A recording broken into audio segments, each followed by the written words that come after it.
In his fifth address to the nation, President Akufo-Addo announced that the government would absorb the water bill for citizens for 3 months, spanning from April to June. Free meals and other essentials were also provided daily to more than 400,000 vulnerable and needy people during the lockdown. The opposition NDC, which suspects misappropriation of funds allocated for the alleviation programs, called for a special audit. The party wants the Auditor-General to audit the 200 million cedis allocated for the provision of water and food for the vulnerable in the wake of COVID-19. Cassiel Ato Forson is MP for Ejumako Enyan and ranking member for Parliament's Finance Committee. We are demanding a special audit into the expenditure of the following 3 items. Number 1, we are asking that the amount of 40 million Ghana cedis which was allocated for the procurement and distribution of food packages and hot meals to the vulnerable in the lockdown areas be investigated. We are also calling on the Auditor-General that the amount of 40.3 million Ghana cedis which was allocated for the Ghana National Buffer Stocks Company for the procurement and distribution of dry food to the vulnerable in the lockdown areas will also be investigated. Again, we are saying that the amount of 200 million Ghana cedis allocated for the provision of water and sanitation, especially the amount spent on the supply of tankers of water to deprived households, be investigated. The Minority Chief Whip, Muntaka Mubarak, who spoke at the press briefing, accused the government of disbursing less than $8 million to all the 275 constituencies. This is in contrast to the government's claims to have spent $1 million each under the 1 million per constituency policy.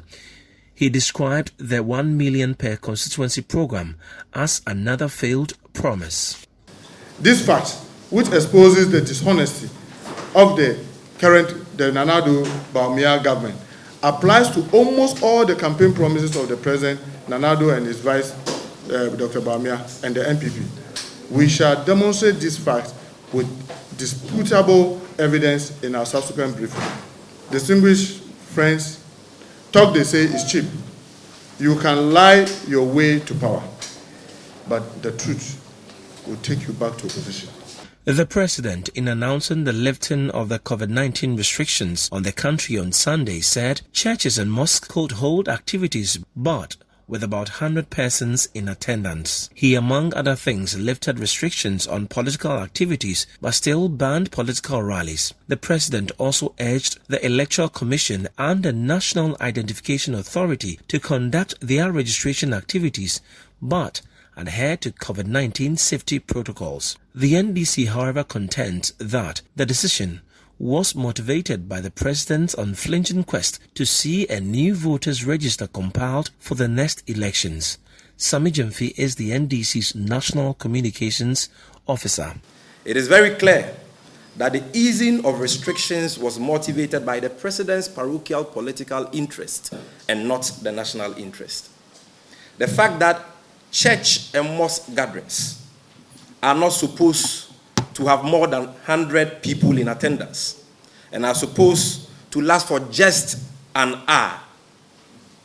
But the NIA and the Electoral Commission have been given the freedom and the carte blanche to register an unlimited number of people from 7 a.m. to 5 p.m. That's 10 hours.